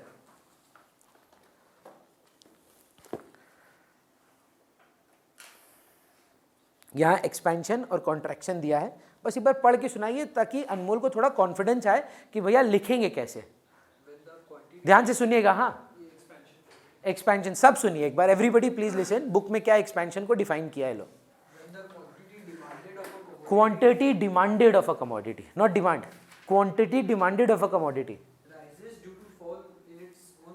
rises due to fall in its own price. Other things remaining the same, it is called rise in quantity demanded or expansion of demand. अब now sir go to the diagram and can you see that they have marked A to B as extension in a diagram just later. तो ये हो गया आपका sir extension का definition और diagram. आप पूछे ना लिखेंगे कैसे, पूछ क्या रहा है तुम. एक्सटेंशन पूछ रहा है, कॉन्ट्रैक्शन पूछ रहा है कि दोनों पूछ रहा है? दोनों पूछ रहा है तो अब कॉन्ट्रैक्शन भी एक्सप्लेन करो. Upward movement in the demand curve due to a rise in price reduces the quantity demanded, that is called contraction of QD. पढ़ के सुनाए sir. Contraction of demand or fall in the quantity demanded refers to a decrease in the quantity demanded of a commodity Due to as a result of rise in its own price. Other things remaining. इसका diagram अगला पन्ना में मिलेगा तेरे को, और उसी में दिखाया है. A to C दिखा रहा होगा मोस्ट प्रोबेबली, या A1 A2 A2 एक ही बात है. तो अपवर्ड मूवमेंट मिला नहीं क्या आपको Navya? Did you not see the diagram? मिला ना आपको? ठीक, परफेक्ट. चलिए नेक्स्ट पे आते हैं, शिफ्ट. अब हुआ क्या देखिए, एक्सिस पे क्या है तो कौन सा कर्व बनेगा? अब दिक्कत देखो यार, बहुत बड़ा झमेला है. भव्या छोड़ दे, बहुत इंपॉर्टेंट बात है. इनकम बढ़ गया, ठीक, इनकम राइज हो गया, इसमें अदर चेंज हो रहा है. एक्सिस पे क्या है? यहां पे ये डिमांड कर्व है. अब इनकम चेंज हो जाता है. मेरे को बताओ, इनकम एक्स एक्सिस पे है, वाई एक्सिस पे है, पर वाई एक्सिस पे इनकम है, चेक करो. इस कर्व में जो आपको डिमांड कर्व मिला है, किसका रिश्ता है? प्राइस और क्वांटिटी. जिसमें प्राइस हाँ या ना में बताइए, हम लोग अज्यूम करते हैं कांस्टेंट रहता है, दाम तो चेंज नहीं होता है. जब income of the consumer change होता है, प्राइस में परिवर्तन आता है. जब प्राइस में चेंज होता है, इनकम में चेंज होता है. One determinant at a time बताए थे ना हम आपको. तो सर कोई एक ऐसा तरीका बताओ पुष्कर, आप ही बताओगे और कोई प्रॉम्प्ट भी नहीं करेगा, कि सर 10 रुपए की कमोडिटी अब भी 10 की है. हम 5 लेते थे, अब क्योंकि मैं अमीर हो गया हूं हम 7 ले रहे हैं. इसको मैं कैसे पोर्ट्रे करूं? कैसे? नई डिमांड कर्व बना के. तो जब मैं पूरी की पूरी डिमांड कर्व को राइट में शिफ्ट कर दूंगा तो देखिए मैं अपना पॉइंट प्रूव कर पाऊंगा कि सेम दाम पर मैं अब ज्यादा खरीद पा रहा हूं.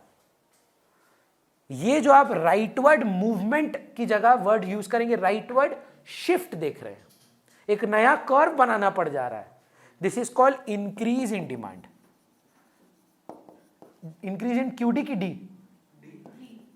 और जहां पर आप ये बोल रहे थे कि देख भाई दाम कमने की वजह से मेरा ये बढ़ गया, इसका नाम आप क्या दे रहे थे? Extension of QD.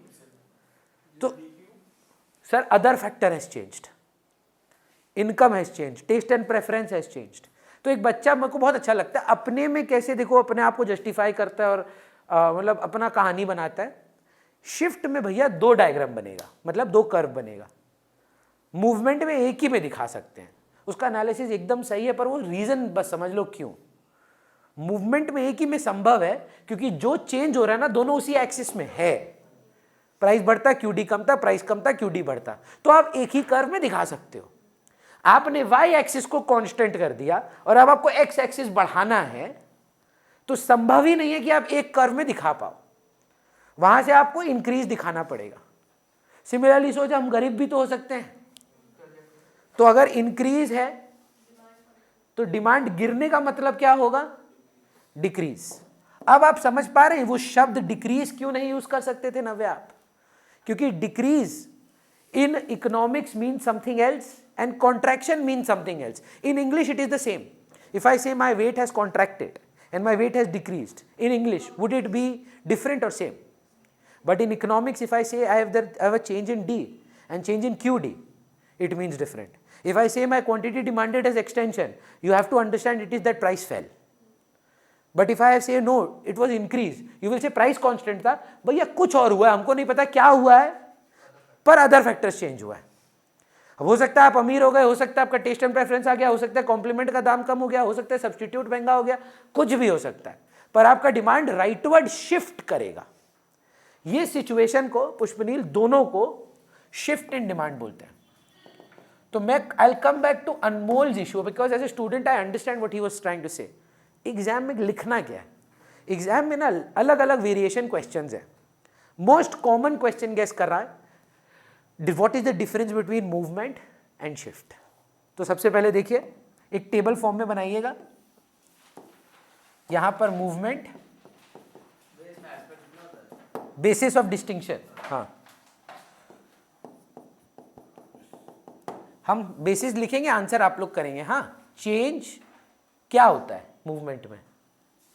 Change in price, other factors are constant. Shift में क्या चेंज होता है सुहानी? Other factors. क्या कांस्टेंट है? But price.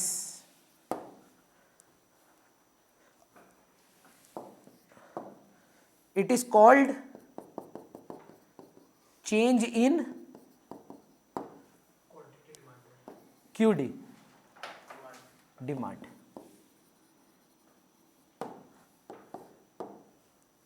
Types extension and contraction.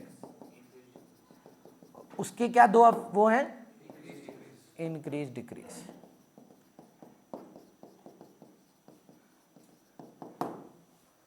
चलेगा सर पुष्पनील?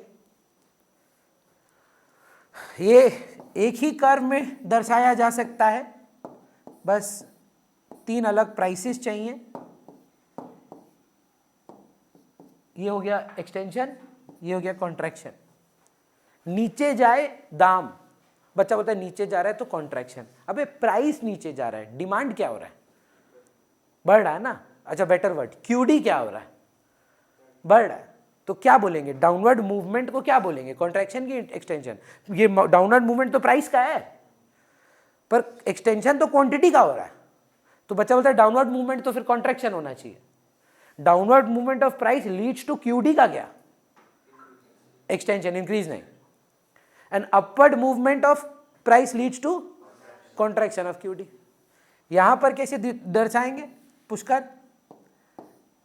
भैया राइट हैंड साइड में एक नया कर्व ही बना दीजिए ना आप, तो ये इंक्रीज हो जाता है जी, पर वो कोई डिफरेंस नहीं है, वो आपका ऑब्जर्वेशन है। चलेगा। और यहाँ पर लेफ्ट में दिखा दें तो डिक्रीज।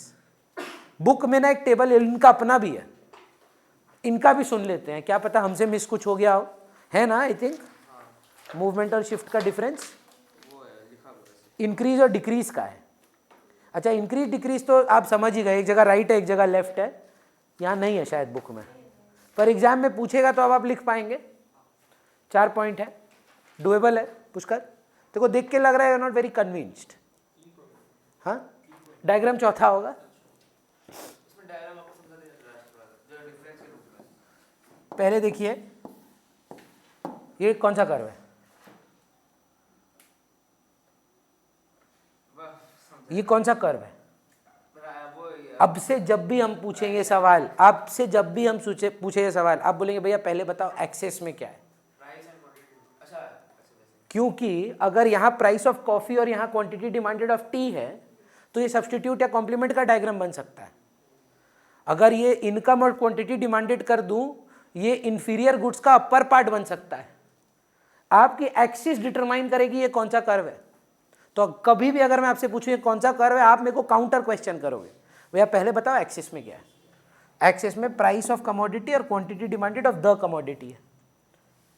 इन दाम पर जो नव्या पूछी कि हमको क्या कोई मतलब दे देगा दाम, बोला नहीं, तुम कोई भी लो, इस दाम पे इतना, P0 पे Q0, उसके बाद P1 हो गया, ऊपर चला गया दाम, तो यहां क्वांटिटी कम हो जाता है Q1। ये जो A to B का तो मूवमेंट दिखाए हो, मूवमेंट शिफ्ट नहीं दिखाए हो, उसी कर्व पे चल रहे हो, उसी ट्रैक पे आगे पीछे हो रहे हो, यह है कॉन्ट्रैक्शन ऑफ क्वांटिटी डिमांडेड। यहीं पर अगर ये P2 पे चला जाए तो उसकी वजह से क्वांटिटी बढ़ जाता है Q2 पे। ये जो पॉइंट है A to C यह है एक्सटेंशन ऑफ क्वांटिटी डिमांडेड। फिर से वही सवाल, अनमोल यहाँ प्राइस है, यहाँ क्वांटिटी है, ये कर्व कौन सा है। इसको लॉ ऑफ डिमांड बोलते लॉ ऑफ डिमांड तो लॉ है, कर्व कौन सा है। डिमांड कर्व है, तो ये डिमांड कर्व है, ये लॉ ऑफ डिमांड को एक्सप्लेन कर रहा है। ये लॉ ऑफ डिमांड का ग्राफिकल रिप्रेजेंटेशन है, वही तो डेफिनेशन था। ये लॉ ऑफ डिमांड का कर्व है, अब उसको क्या बोलेंगे, डिमांड कर्व। हुआ क्या, दाम सर सेम था, ना बढ़ा ना गिरा, अनमोल की लग गई लॉटरी, उसी दामों पर वो ज्यादा मांग रहा है। ये जो आप राइट में देख रहे हैं शिफ्ट, इसको बुलाता है इंक्रीज इन डिमांड। और यहीं पर अगर मैं बोलूं नहीं, बेचारे का जॉब चला गया तो खर्चे कम कर रहा है, डिमांड कम हो गया उसका, दिस कॉल्ड डिक्रीज। डुएबल है सर। इसको इंक्रीज इन शिफ्ट या इंक्रीज इन शिफ्ट नहीं, शिफ्ट के दो प्रकार, increase in demand, decrease in demand. Movement के दो प्रकार, extension of QD, contraction of QD. One happens due to price, the other happens due to change in other factors. One is called change in quantity demanded, the other is called change in D. 6 mark question, acceptable, application based. आप पूछे ना और कैसे सवाल भैया application based आ सकते हैं, तो आपसे डायरेक्टली नहीं पूछ रहा है मूवमेंट क्या है शिफ्ट क्या है, बोला दोनों में अंतर बता के दो। कौन सा बोलना फिर से, सेकंड पॉइंट क्या था, इधर क्या परिवर्तन हो रहा है, और प्राइस के चेंज को हम लोग क्या बोलते हैं, क्वांटिटी डिमांडेड, याद है, प्राइस और अदर फैक्टर का जब चेंज होता है तो उसको क्या बोलते थे, चेंज इन डिमांड। तो बोल रहा है इसका नाम चेंज इन क्यूडी है, इसका नाम चेंज इन डी है। चेंज इन, ये डेल्टा, डेल्टा इन इकोनॉमिक्स का मतलब होगा चेंज, ट्राइंगल को डेल्टा से डिनोट करते हैं। यहां पर आपका डिमांड कंप्लीट होता है। अब हम लोग क्या करेंगे, एक क्वेश्चन रह जाता है जो मैं पढ़ा चुका हूं आपको, पर बुक में थोड़ा सा आप देखेंगे तो घबरा जाएंगे, घबराने का कोई बात नहीं है। आप लोग में से क्लास मैथ सभी का है, ऑनलाइन वाला बच्चा लोग का भी, प्रंजल, सुमेधा, स्वप्नील, दर्श, हैव यू मैथ है ना आप लोग का।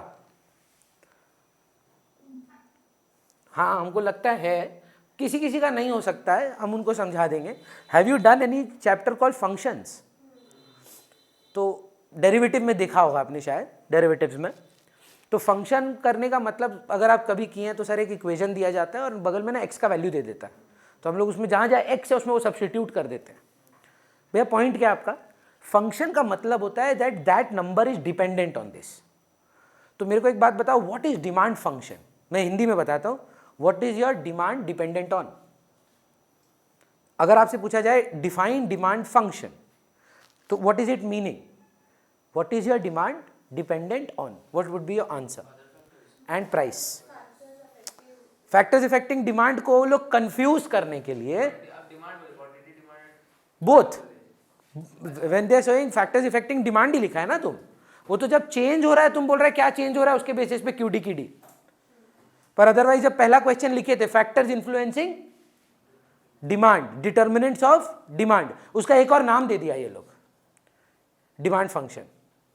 अब लिखते समय बच्चा को ना पसीना आ जाता है। Function of demand is equal to, या demand function is equal to क्या क्या? Price, income, taste and preferences, price of related goods, future expectations, government policy, dot dot dot dot bracket. ये देख के बच्चा बोल रहा है ये है क्या, हमको तो नहीं पता। अरे फैक्टर्स इफेक्टिंग डिमांड को मैथमेटिकली बताओ, क्या बिग डील है। अब आप मेरे साथ बुक खोलेंगे, एक एक करके सारा पॉइंट्स बुक का हेडिंग्स देखेंगे कि भैया आप ये पढ़ाएं हैं कि नहीं पढ़ाएं, और जो पढ़ाएं और बुक में लिखा है वो सेम है। चलेगा? बताइए सर। पहला हेडिंग वो भाड़ में जाए, मीनिंग ऑफ डिमांड। ठीक, अच्छा बिफोर वी डू दिस, मेरा बात ध्यान से सुनिए। 4 क्लास लगा एक चैप्टर में, आप स्कूल में जाइएगा 2 दिन में खत्म होगा। 2 दिन मतलब 2 पीरियड, ठीक है। आई एम नॉट सेइंग 2 दिन मतलब 2 दिन, 2 पीरियड में खत्म होगा डिमांड। एक दिन में आपको एक्सेप्शन सब एक ही बार में बता देगा, और एक दिन में मूवमेंट शिफ्ट। आप जब भी ये चैप्टर करेंगे अपना इंटेंशन रखना कि लाइफ में ये मेरी आखिरी बार में डिमांड कर रहा हूँ, वो आखिरी बार नहीं होगा। पर जब आप पढ़ने बैठोगे ये मेंटालिटी को दिमाग से निकालो कि अरे ना ये बाद में करेंगे, अभी सिर्फ देख लेते हैं, नहीं तो मत करो, होल्ड पे रख दो। पर जिस दिन मन बना लियो कि डिमांड खत्म करना है, ऐसा कॉन्फिडेंस में ऐसा चीज में खत्म करना कि लाइफ में फिर डिमांड लर्न नहीं करना पड़े। When you pick up a topic, think that this is the last time I am doing this, I will put in 100%। हर चीज का ना एक समय होता है। अगर आप फॉलो करते हैं, नहीं करते हैं, अगर आप वेट करते हैं, हर चीज का एक टाइम होता है। वो टाइम का अगर आप वेट कर पाए तो आप विक्ट्री पक्का गारंटीड है आपका। मैं ना हमेशा ये बात सोचता हूं कि श्री कृष्ण एक जेल से अकेले बच्चे की साइज से निकल आए, इतना बड़ा बड़ा मॉन्स्टर को मार दिए। देखें वो बाल कृष्ण वाला जो स्टोरी होता है ना, पूतना और ये सब, कितना मॉन्स्टर एक हाथ से उठा लिए, पर अपना मम्मी पापा को कारागार से तब तक नहीं निकाले जब तक कंस को मारे नहीं। वो भगवान थे, उनको वेट करने का क्या जरूरत था? वो तो जाते सुदर्शन चक्र निकालते, अपना माँ बाप को तो बचा ही सकते थे, माँ बाप के लिए तो जान दे दे आदमी, पर वो वेट किया। हर चीज का एक निर्धारित समय है। अगर आप वो निर्धारित समय का वेट कर रहे हैं, वेरी गुड, लेकिन आप सिर्फ चुप मत बैठिए कि अरे आएगा टाइम तब पढ़ेंगे। वो समय डिसाइड करो कब है और उस पर एक्ट करो। अगर श्री कृष्ण ऐसे ही होते, छोड़ ना मम्मी पापा को रिलैक्स करने दे जेल में, हम अपना काम करते हैं, तो प्रॉब्लम हो जाता। नहीं, नीड नहीं था वेट करने का, पर वो वेट किया। अब आपका वेटिंग पीरियड कंप्लीट है, अब आपको जवाब देना है। हो गया 11 में खत्म, 10 भी दे दिया, आप एक बोर्ड भी दे के आ गए। ये 12वीं कक्षा का एग्जाम है ना, मोस्ट इंपॉर्टेंट एग्जाम है आपकी लाइफ का अभी तक का। उसके बाद आपका जो नेक्स्ट एग्जाम है वो मोस्ट इंपॉर्टेंट हो जाता है। ऐसा नहीं कि इंपॉर्टेंट नहीं है या ज़्यादा important, next exam is the most important exam. मेरा रिक्वेस्ट है जाके लर्निंग शुरू कर दीजिएगा। जैसे जैसे एक चैप्टर कंप्लीट कर रहे हैं उसका लर्निंग, एक्सप्लेनेशन तो आप समझ गए हैं, अब उसको लिखना कैसे है, आंसर कैसे प्रेजेंट करना है, नोट्स दिए गए हैं आपको। मैं नहीं पीछे लगूंगा आपके। आप 18-17 साल के बच्चे हो, ऑलमोस्ट अडल्ट हो, 1 साल 1.5 साल के अंदर आप वोट करोगे, गाड़ी चला सकते हो, इतना पावर होगा आपके हाथ में। तो मैं स्पून फीडिंग नहीं करूंगा, मैं आपको बोलूंगा आपका होमवर्क क्या है, आप करेंगे तो आपका भला है, नहीं करेंगे तो आपका नुकसान। I am not going to अरे जाओ कॉर्नर में खड़े हो जाओ तुम लोग, I will treat you with respect, but एक ही हद तक होगा वो। उसके बाद मैं आपको बोलना छोड़ दूंगा कि अरे तो करेगा नहीं तो फायदा ही नहीं है। तो जो आपको नोट दिखेगा, एक पीडीएफ है, demand elasticity consumer equilibrium, around 30-40 page का पीडीएफ है। आप सिर्फ डिमांड को फेयर अप करें प्लीज। गाना चला के, हेडफोन लगा के वो हैंडराइटिंग प्रैक्टिस नहीं करना है। करना क्या है, पहले लर्न करना है, नोट्स हटाना है, उसको लिखना है, एक ही बार लर्न करो। हम आपको बता रहे हैं, बहुत क्रिटिसिज्म मिला था हमको इसको लेके, हम क्या करते थे क्लास में नोट्स डिक्टेट करते थे, अक्टूबर तक सिर्फ माइक्रो कंप्लीट होता था, क्योंकि आधा क्लास तो डिक्टेशन में निकल जाता है कि इस आंसर में इतना इतना इतना लिखना है। हम क्या किए, लो भाई पीडीएफ, पहले हार्ड कॉपी देते थे, अभी पैसा बचा रहे हैं, सॉफ्ट कॉपी दे दे रहे हैं। सॉफ्ट कॉपी से बच्चा को बोल रहे हैं कि पहले आप लर्न करो, प्रिंट आउट निकालो, जो करो, उसके बाद लर्न करके आप उसको फेयर अप करो, देख देख के नहीं, एक ही बार लर्न करो, नहीं तो बच्चा पहले लिखेगा, फिर लर्न करेगा, फिर उसको चेक करने के लिए फिर लिखेगा। आप पीडीएफ निकालो, मतलब या तो प्रिंट आउट ले लो, उसको लर्न करो, लर्न करके फेंक दो उसको, और उसको लिख के दिखाओ बिना देख के, जितना भी समय लगे, पर वही प्रोसेस रखना फॉर ऑल 24 चैप्टर्स। ठीक है सर, चलिए तो एक बार मेरे को आगे बता। डन है इंडिविजुअल, देखिए कुछ छूटना नहीं चाहिए, मेरा यही टारगेट है, मेरा चैप्टर कंप्लीट है, होने भी वाला है टाइम, बस कुछ छूटना नहीं चाहिए। हाँ, x एंटे ex post, joint demand, derived हुआ था, कॉम्पोजिट भी हुआ था, जिसमें प्राइस, अब अदर चालू हैं, 3 normal, IG, inexpensive, self explanatory था, 2 थे complement substitute, when one commodity का demand depends on other commodity, related goods, one commodity का demand depends on the price of some other commodity, complement and substitutes. मेरा demand मेरे substitute की price या complement की price पे depend करे, उस डिमांड को टी कॉफी, कार पेट्रोल, उसको क्रॉस डिमांड बोलते हैं। ये इलास्टिसिटी में हम आपको डिटेल में पढ़ाएंगे, एक चैप्टर बाकी है। नेक्स्ट, ये चला गया sir factors affecting market demand में, है ना, आ भी सकता है, नहीं भी आता है। बोर्ड में फैक्टर्स इफेक्टिंग मार्केट डिमांड अलग पूछा हुआ है, फैक्टर्स इफेक्टिंग इंडिविजुअल डिमांड अलग पूछा हुआ है, फैक्टर्स इफेक्टिंग डिमांड पूछा हुआ है। हाँ, पर वही बात है, कौन सा छोड़ के जाओगे। बच्चा बोलते 11 ठो है, 5 आप बोल रहे 4 करने, एनी 4 कर लें, अब तुमको वो 4 इंडिविजुअल पूछ लिया, और तुम क्या था 2 ठो इंडिविजुअल, 2 ठो ये, फंस गया। तुमको वो 4 ठो मार्केट पूछ लिया, तुम चारों इंडिविजुअल करके गया था, फंस गया। तो कुछ छोड़ नहीं सकते हैं सर, सिलेक्टिव स्टडी संभव नहीं है क्लास 12 में। मतलब ये कॉन्सेप्ट आईएससी तोड़ ही दिया है कि प्रिडिक्शन वाला कॉन्सेप्ट, कि ये प्रिडिक्ट कर लो ये लास्ट ईयर आया था नेक्स्ट ईयर नहीं आएगा, पूरा हटा दिया है ये चीज़ को। 100% of the paper is compulsory now. पहले होता था, जानते हैं, हम आपको बता रहे हैं, पहले होता था 8 क्वेश्चन में 5 ठो करना होता था, 6-6, 7-7 चैप्टर छोड़ के जा सकते थे आप। मतलब हाथ नहीं लगा के, टच नहीं करना होगा, पढ़ना ही नहीं होगा, संभव था पहले, अब नहीं है। ऐसा कोई चैप्टर नहीं होगा जिसपे क्वेश्चन नहीं होगा। अगर ऑप्शन दिया भी जाएगा तो सेम चैप्टर का और दिया जाएगा। समझ पा रहे हैं हम क्या बोल रहे हैं। जैसे फंडामेंटल्स का जैसे क्या होता था ना, आप छोड़ सकते थे पहले 2018 से, you don't do partnership, you do company well, issue of share, issue of debenture, schedule 3, cash flow, ये चार्टो बना लिया, पार्टनरशिप छोड़ सकते हैं, एक कोई चैप्टर कर लिया। अब वो संभव नहीं है। 100% of the paper is compulsory. इस बार के बोर्ड पेपर में ही देख लो, फंडामेंटल का दिया क्वेश्चन, और पर दोनों ही फंडामेंटल का दिया। हाँ, मतलब ऑप्शनल नहीं है ये। पहले अपने आप को प्रिपेयर करो कि कुछ छोड़कर जा सकते हैं। पहला सवाल यही, भैया इसमें कुछ काट नहीं कर सकते, सब करना है। ठीक है, चलिए अगला क्या है सर। नेक्स्ट नेक्स्ट नेक्स्ट, मतलब डिटर्मिनेंट्स पूरा किए हैं, पर वो डिमांड फंक्शन नहीं किए थे, अभी बता दिए। एक बार पढ़ के सुनाओ। Demand function states the relationship between the demand for product and its various determinants. तो demand and determinants, factors affecting demand, पर कैसे, मैथमेटिकली। वो दिखाओ, क्या लिखा है, dx is equal to F of price, price ये सब करके, डिमांड इज इक्वल टू करके, इसको थोड़ा चेंज कर दो। हम ना इसको गलत लिख दिए, d is equal to function of price, not price का function is equal to d, यहाँ f आएगा। समझ रहे हो गलती क्या की है। हम क्या किए, f of d is equal to कर दिए, नहीं वो नहीं है। आपको दिखाना है डिमांड के फंक्शन ये हैं, फंक्शन ऑफ डिमांड ये नहीं है, ये डिमांड के फंक्शन है। ऐसे हाँ, पर मैथमेटिकली चेंज हो जाता है।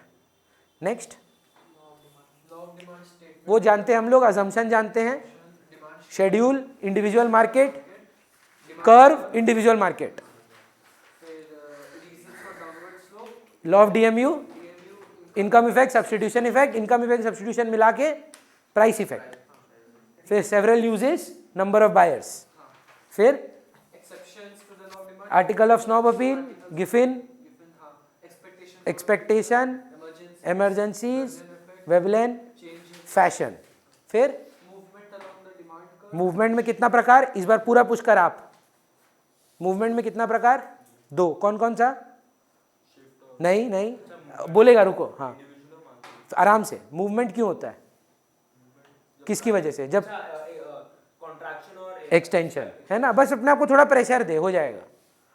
मूवमेंट होता है किसकी वजह से,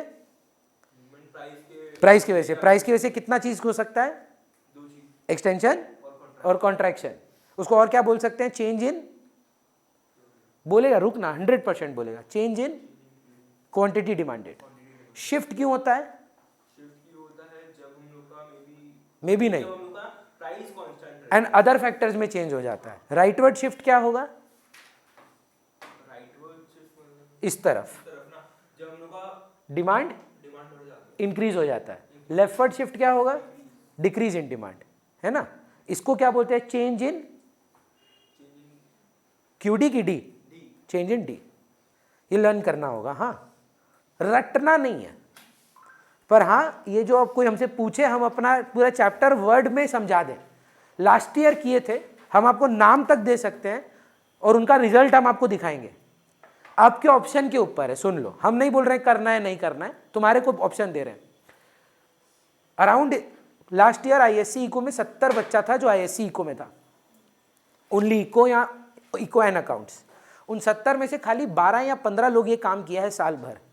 हम जब उनको क्या बोले कि आप घर जब जाओगे 3-4 मिनट का एक व्हाट्सएप नोट बनाओगे ऑडियो, ये पूरा चैप्टर अपने वर्ड्स में कि डिमांड ये होता है, टाइप्स ये होता है, डिटर्मिनेंट्स ये है, रीजंस ये हैं, एक्सेप्शन ये है, मूवमेंट ये होता है, शिफ्ट ये होता है। अपनी भाषा में आप उसको रिकॉर्ड करोगे और अपने आप को भेजोगे या मेरे को भेजोगे। मैं वो सुनूंगा, बताऊंगा आप सही बोले हो कि नहीं, एंड उसके अकॉर्डिंगली आप वो जब भी आपको डिमांड रिवाइज करना होगा अपना बात सुनोगे आप। वो 3 मिनट में आपका रिवीजन होगा। जितना बढ़िया वो रिवीजन हो पाएगा ना, आज भी बच्चा को ग्रुप में ना वो लोग अपना अपना रिकॉर्डिंग भेज रहा है इको के एग्जाम से पहले कि क्या हुआ, वो 12 बच्चा का रिकॉर्डिंग अगर आप सुन लिए, आपका भी पर्सपेक्टिव है उसमें और बाकियों का भी पर्सपेक्टिव है, आपको किताब ही नहीं खोलना, वो रिवीजन आपके साथ ऐसे ही हो जाएगा। But you will have to take some effort. वो आप करोगे नहीं करोगे वो मैं आपको चॉइस देता हूँ, मैंडेटरी नहीं है, पर आपका होमवर्क है। आज क्या है, डे 2 थर्सडे, आपके नेक्स्ट डे 2 तक, नेक्स्ट ये डे 1 में नहीं, वो अनफेयर होगा, नेक्स्ट डे 2 मतलब पूरा एक हफ्ता में आपको डिमांड के नोट्स को फेयर अप करके लाना है एक नई कॉपी में। वो डिमांड के लिए या सारे चैप्टर्स की फेयर कॉपी अलग होगी और रनिंग नोट्स की कॉपी अलग होगी, चलेगा। चलिए तो नेक्स्ट कल मिलेंगे अकाउंट्स के लिए हम लोग।